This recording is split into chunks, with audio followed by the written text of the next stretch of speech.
Halo anak-anak, Assalamualaikum warahmatullahi wabarakatuh. Ya, bagaimana kabar kalian semuanya?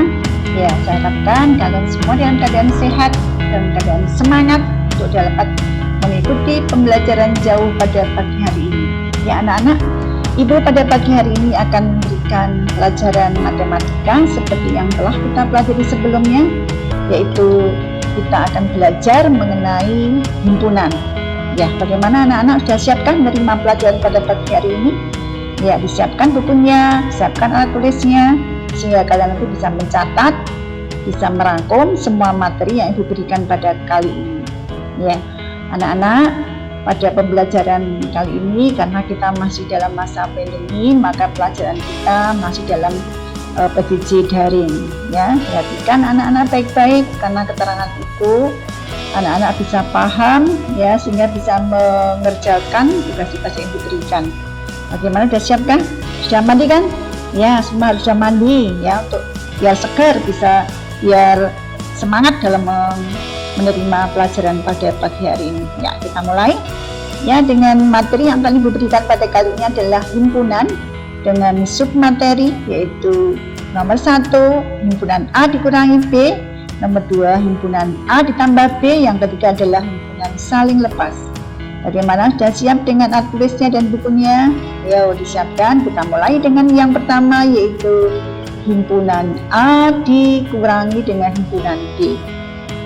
Perhatikan, jika himpunan A dikurangi B artinya adalah himpunan yang anggotanya yang hanya ada di himpunan A. Jadi yang ada di himpunan B jangan diperhatikan, jangan ditulis. Contohnya, di sini ada himpunan A, yaitu anggotanya adalah 1, 2, 3, 4, 5, 6. Dan ada himpunan B, anggotanya 2, 3, 5, 7. Himpunan A dikurangi B artinya adalah himpunan A ini dikurangi dengan himpunan B yang sama.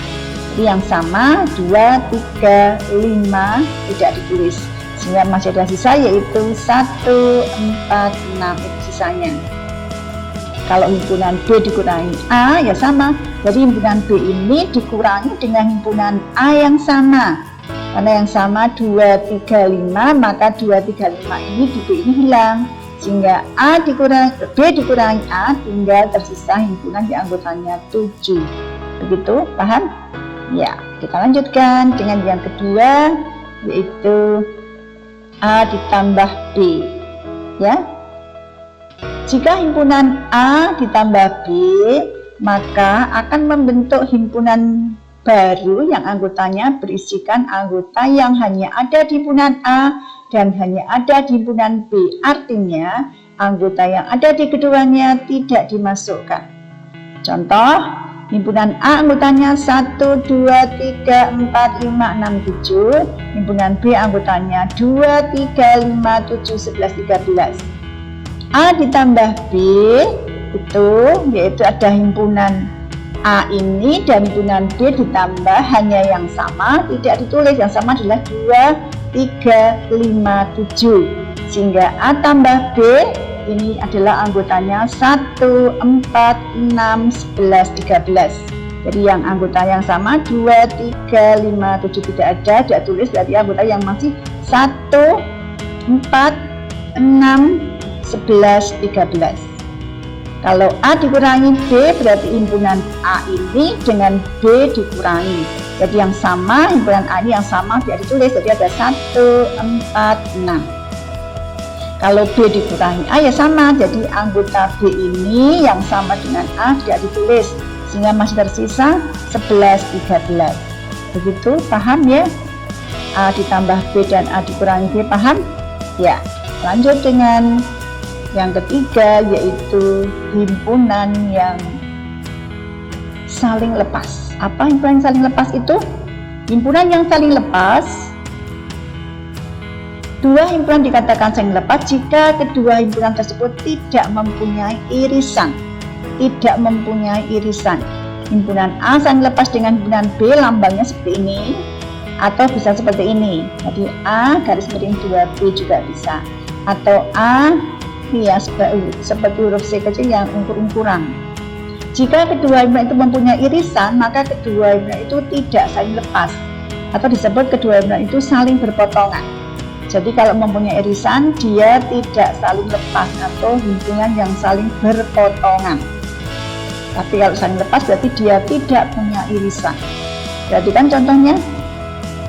Himpunan A anggotanya adalah 1, 2, 3. Himpunan B anggotanya 5, 6, 7 dan himpunan C anggotanya 2, 3, 5. Maka himpunan A dan saling lepas dengan himpunan B. Itu seperti ini, A dan B saling lepas.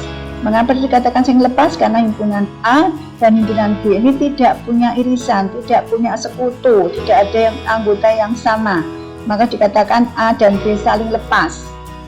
Tapi kalau di sini A dan C ini berpotongan karena dia punya sekutu, punya irisan yaitu 2 dan 3. Ini 2 dan 3. Maka di sini A dan C saling berpotongan. Demikian juga untuk B dan C ini juga saling berpotongan karena di sini ada irisannya yaitu 5. Jadi yang berpotongan berarti dia punya irisan, tapi kalau saling lepas tidak punya irisan. Paham ya anak-anak? Ya, lanjut.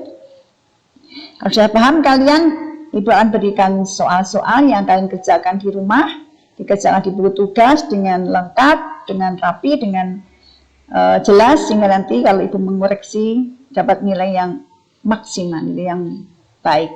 Ya, tugas itu kalian kerjakan pada buku tugas. Ya. Perhatikan tugasnya.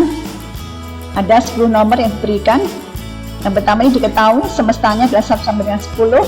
Kemudian A adalah bilangan prima yang kurang di 10. Apa itu bilangan prima yang kurang di 10? Ya ada 2, 3, 5, 7. Kemudian B bilangan asli ganjil yang kurang di 10 berarti ada berapa aja? 1, 3, 5, 7, 9. C adalah faktor dari 10. Apa itu faktor di 10? Ya ada 1, 2, 5, 10. Dari keterangan tadi di atas, anak-anak bisa menjawab ini A dikurangi B, B tambah C, A irisan B dikurangi C, berarti yang dalam kurung dikerjakan lebih dulu. Jangan dulu baru dikurangi C. Jadi sebelum mengerjakan, anak-anak terus ini anggota himpunan itu apa saja, anggota himpunan B apa saja, anggota himpunan C apa saja, baru bisa mengerjakan. Nomor 4 yaitu A komplement irisan B tambah C. Berarti yang dalam kurung ini dikerjakan dulu baru diiriskan dengan A komplement. Demikian juga nomor 5, B dikurangi C dikerjakan dulu baru digabungkan dengan A. Paham anak-anak? Ya, lanjut dengan soal selanjutnya, yaitu soal nomor 6 dengan keterangan seperti berikut. Dari pasangan himpunan berikut, manakah yang saling lepas dan manakah yang saling berpotongan? Ya, nomor 6, A adalah bilangan kelipatan 3. Apa itu bilangan kelipatan 3? Ada 3, 6, 9, 12, 15 dan seterusnya. B adalah bilangan kelipatan 5 apa saja? Maka nanti A dan B ini anggotanya apa ditulis dulu. Kemudian nomor 7, C adalah huruf vokal. Apa anggotanya huruf vokal? Ya, ada A, I, U, E, O. D adalah himpunan huruf konsonan. Apa konsonan itu ditulis anggotanya. Kalau di sini B, C dan D ini ada irisannya berpotongan, maka di sini keduanya berarti merupakan himpunan yang saling berpotongan kalau dia punya irisan. Tapi kalau dia tidak punya irisan berarti dia saling lepas.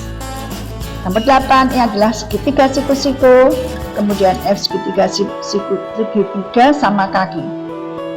Yang jadi pertanyaan, kalau E dan F ini punya irisan atau saling berpotongan, maka di sini harus ada segitiga siku-siku sama kaki. Ada enggak? Kalau ada berarti kedua ini saling berpotongan. Kalau tidak ada berarti saling lepas. Nomor 9, dia adalah binatang bertelur. H adalah himpunan binatang menyusui. Kamu cari apakah G dan H beririsan? Ada tidak binatang bertelur yang menyusui? Nah itu. Nah sekarang di sini kalau ada berarti dia saling berpotongan karena punya irisan. Kalau tidak berarti saling lepas, gitu ya. Ya, nomor 10, I bilangan genap. Apa anggotanya bilangan genap? Ada 2, 4, 6, 8 dan selanjutnya. J adalah bilangan ganjil. Apa bilangan ganjil itu anggotanya? Ada 1, 3, 5, 7, 9 dan seterusnya. Nah, sekarang kamu cari di sini apakah I dan J ini saling berpotongan, punya irisan tidak. Kalau tidak punya irisan berarti dia saling lepas. Kalau dia punya irisan berarti dia saling berpotongan. Ya, begitu anak-anak, soal yang diberikan pada kali ini mudah-mudahan kalian paham, kalian mengetahui, bisa menjawab semua soal yang diberikan.